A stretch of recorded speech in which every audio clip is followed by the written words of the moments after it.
All right, grown-ups, it's just our time. I love the babies, but to help you, I gotta speak my mind. This segment's here to help you grow with book reviews, lessons, and things you'll be glad to know. If your little one's restless or looking to play, send them to my other playlist. The read-alouds there will brighten their day. Hello, beautiful people. Welcome to the Teacher Lady Speaks. I'm Miss Erica, the Teacher Lady, your fairy godparent when it comes to sharing joyful stories and growing young minds. Now, on this segment, we use my experience as a well seasoned educator to help enhance your experience raising these little ones. This is done through insight, resources, and reflection from someone who understands just how hard love work can be. I get it, okay? This series gives you tools, confidence, and insight to help raise your children with compassion, confidence, and curiosity. Every week, we have a new theme, and every week, I will share best practices, what the school is teaching, common questions, and so much more on that week's topic.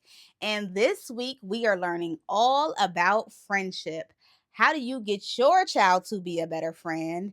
How do you teach your child to understand who a genuine friend is? And more. Now, of course, we always use books to do so. On Monday, we kick things off with 2 read-alouds, It Will Be Okay and Zuri Ray Tries Ballet. We then had 2 behind the book reviews on Wednesday, and now we are wrapping it all up in today's episode of the Teacher Lady Speaks, a crash course in how to get your child to be a better friend and to understand what a genuine friend is. Raise babies who build healthy friendships without giving up who they are. You ready? Let's grow. Defining friendship to a young child. Friendship is the connection you have with somebody who is special. Now, it's important to understand that overall, friends do feel good to have. You know, somebody is a friend when you constantly want to be around them or talk to them or even connect with them. And the most special thing about friendship is that bond helps you to, well, get through life. Now, I would also bring in the fact that there are different types of friends. Like with me and my daughter, we call each other best friends. And then there's friends that you have at school. There's friends that you have at after school. But overall, a friend is someone who makes you feel loved, seen, and cared for. And if you want a good friend, you have got to be a good friend. What can you expect your child to learn in school in regards to friendship? As always, every week I compare 2 states, the state of Texas and the state of California, to help you to have a better idea of what you can expect your child to learn in elementary school in regards to that week's topic. So, in talking about friendship, for the state of California, friendship falls under social emotional learning.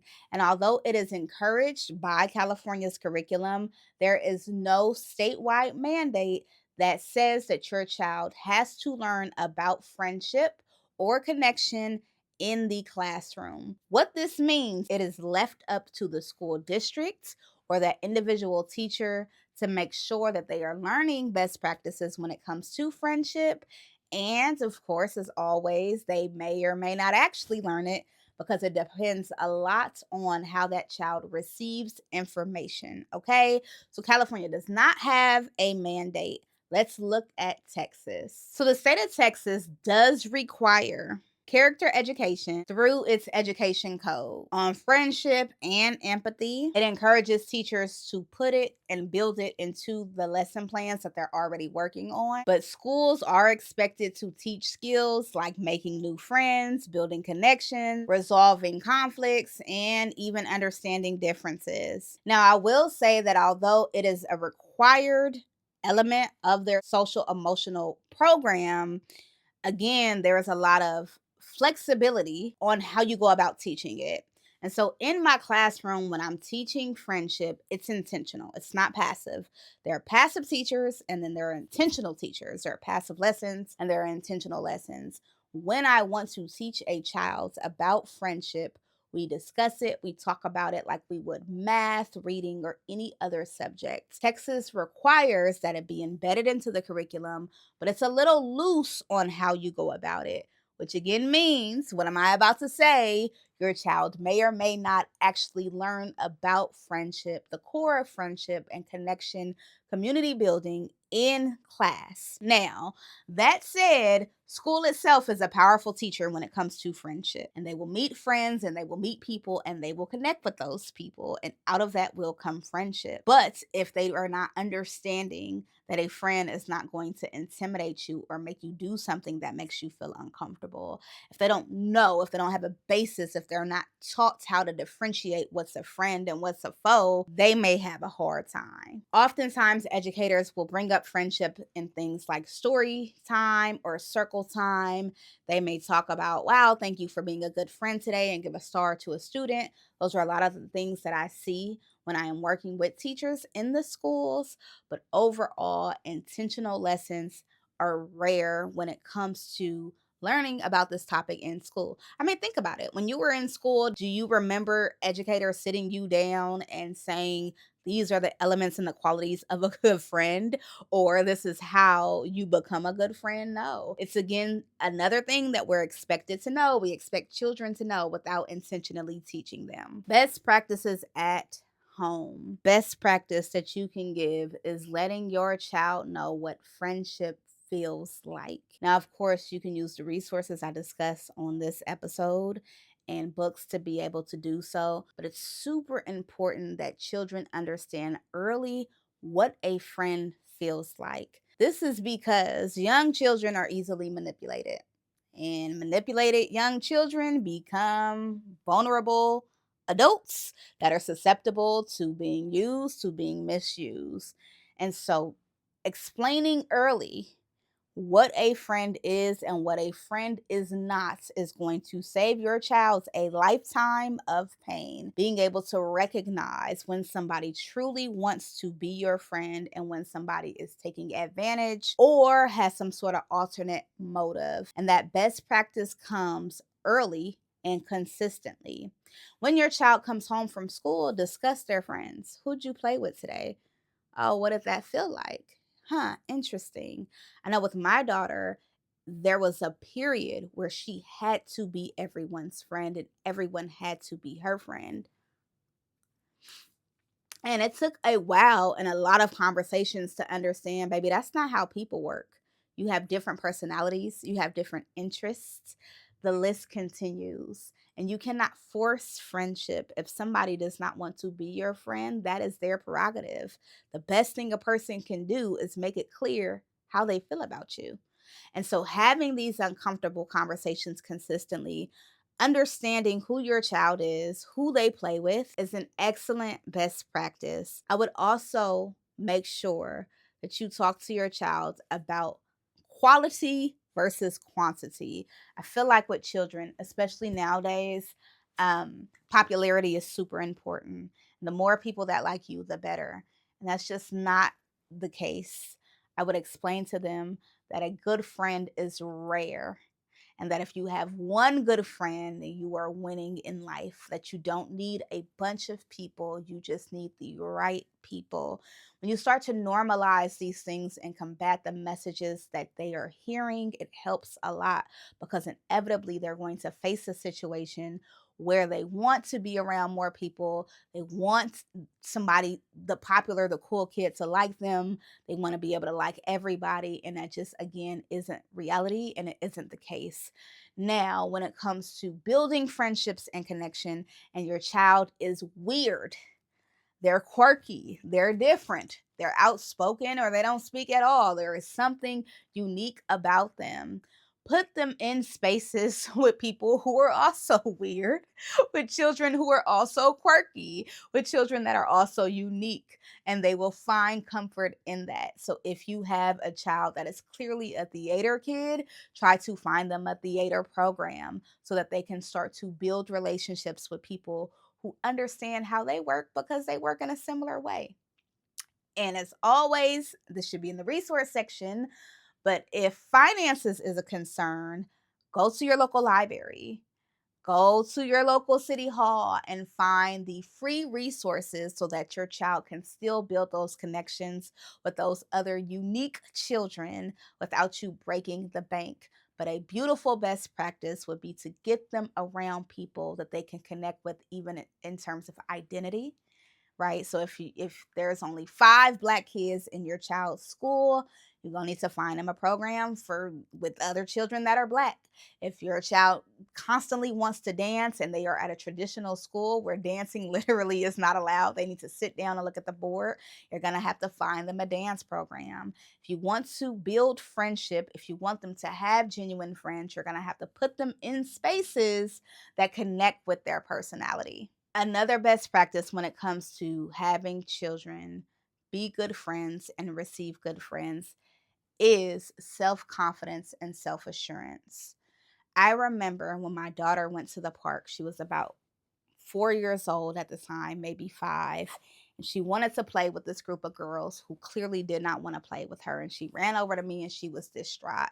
She was like, they don't want to play with me. And my response was very clearly, and they don't have to play with you, and you have other options.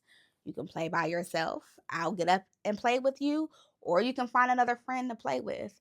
But we are not going to go play with somebody or try to force ourselves into a circle that has made it clear that they're not interested in connecting with us. So when that happens, when your child faces a situation of exclusion, you need to let them know it's okay, because it is. Your child does not have to be included in everything. That's how you have babies that are a little entitled, a little narcissistic. You ain't got to be involved in everything all the time, okay? They have to understand that there are spaces for them and there are spaces that are not for them. And when that space is not for them, they need the confidence and the ability to say, your loss, I'm moving on. Resources, of course, you can always use literacy as a resource to discuss friendship, genuine friendship, and connection. I recommend both books that we read this week, It Will Be Okay and Zuri Ray Tries Ballet. In addition, you can check out these online resources. The first is the Big Journal. So the Big Journal is an online website that has downloadable worksheets, journal prompts, and guided conversations about how to be kind, how to be an inclusive friend. It includes empathy building activities, conversation starters, and so much more. The second resource is the Center of the Social and Emotional Foundations for Early Learning. Now, this website is going to be especially useful for young children, and this consists of evidence-based tools like different scripts and filling faces charts that can help children kind of express themselves around friendship. It also gives you practical friendship skills, taking turns, listening, and expressing feelings respectfully. The next website I'm going to tell you about is GoZen. GoZen teaches emotional skills like friendship building, conflict resolution, and empathy through animated videos and printable worksheets. So it's super entertaining. There are paid plans, but there are a lot of freebies on it, like their blogs and other videos that you can start to use to support your child learning how to be a better friend. The last resource I encourage you to look into is the Imagine Neighborhood podcast. So this is a podcast for children. It uses silly stories and characters to teach friendship, emotional regulation, and inclusion. Each episode comes with conversation starters and activities for caregivers. And as always, the other resources that I recommend are your local church communities. Even if you do not believe in the Lord, go to church to build friendship and community connections, to understand what is around you, what programs, what classes.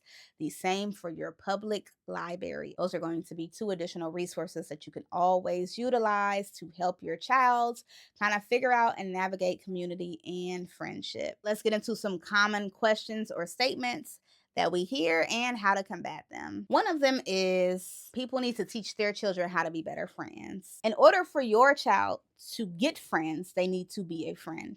It's kind of a give-take situation, right?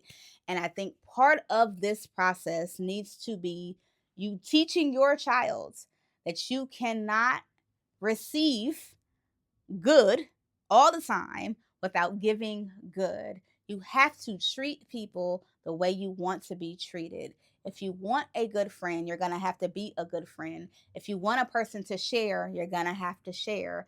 If you want a person to listen, you're going to have to listen. Whatever it is that you are looking for in connection and in friendship, you want to start by showing first. That is super important, and it's also part of best practices. The world does not revolve around your child.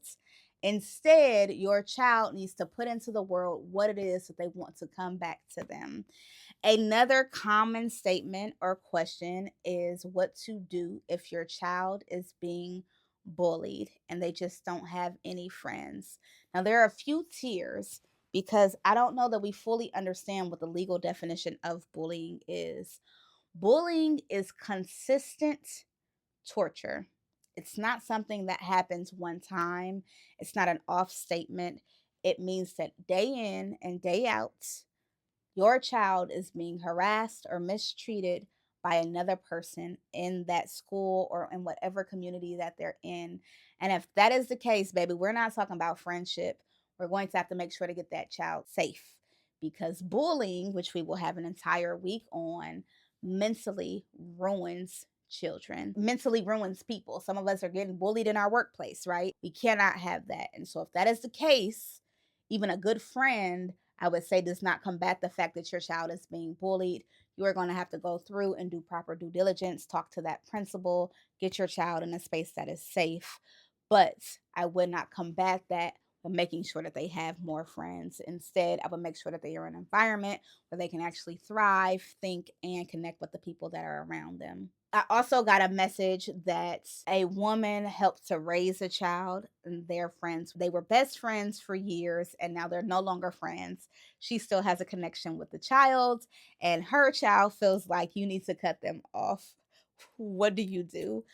I believe that not everything lives in a vacuum. If the friendship between your child and the other child in the neighborhood is over and you've built a connection and a relationship outside of your own child, you still get to honor and have that relationship. And part of that is teaching your child, hey, y'all decided to part ways. Y'all decided for whatever reasons that you didn't want to be friends anymore. But I'm also emotionally invested and I also love and like this person. And so I feel like best practice, assuming you want to keep that relationship, would be to talk to your child. Be respectful of their space, be respectful of the fact they are no longer dealing with them, but be honest in the sense that you still have a relationship that you want to uphold. Because let's face it, baby, children fall out and reconnect every day. That is a natural part of their development. They are learning and they are figuring out how to deal with and resolve conflict.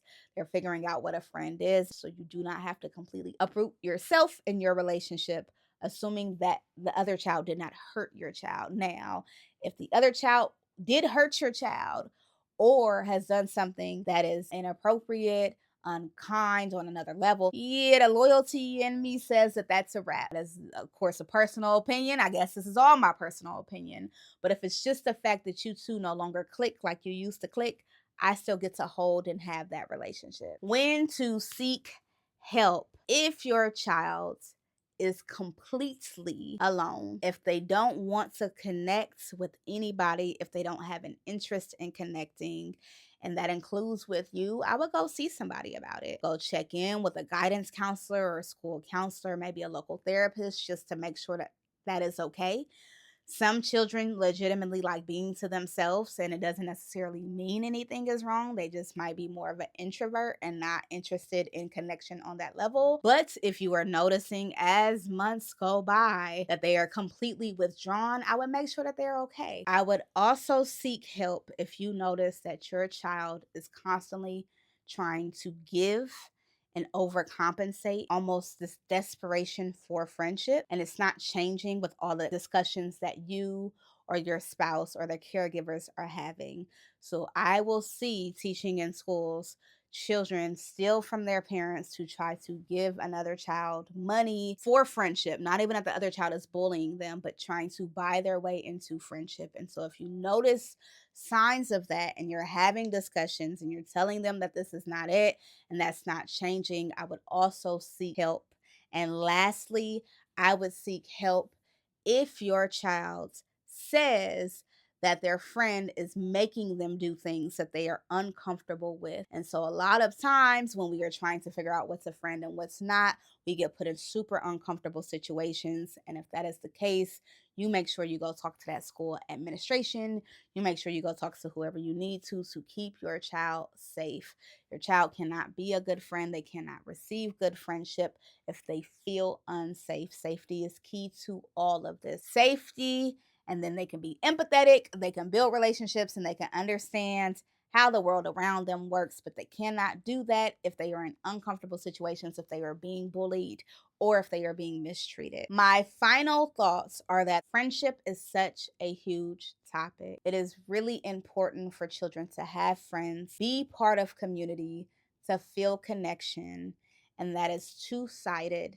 The first is identifying for them and helping them to identify what genuine friendship, love, and connection feels like. And the other side is teaching them how to be a good friend, because the reality is, if you cannot be a good friend, it is going to make it that much harder for you to receive solid friendship. I thank you for learning with me. I thank you for being part of this growing book loving community. Please drop a comment. Go scroll down on my website and add yourself to my newsletter. Donate a book through the Empathy Library program. Go listen to a read aloud. Just embrace in the fact that we are building something beautiful, new topics every week.